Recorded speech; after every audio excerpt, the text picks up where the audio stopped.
Kung bigla may lindol emergency, ready ka ba?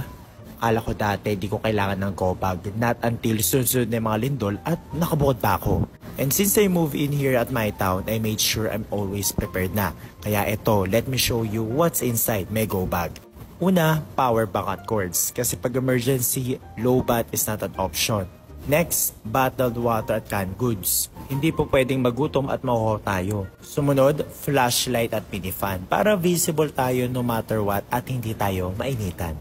Next, basic first aid kit, ID at cash. Importante yan lalo na kung kailangan mo lumabas bigla or if ever, masugatan ka, ready ka. At syempre, extra clothes just in case kailangan mo mag-stay somewhere, makakapagpalit ka pa rin. One thing I like about my town, may safety system sila at fire exit. Pero syempre, kahit safe ka na, better pa rin to be ready. Your go bag doesn't have to be perfect. It just has to be ready.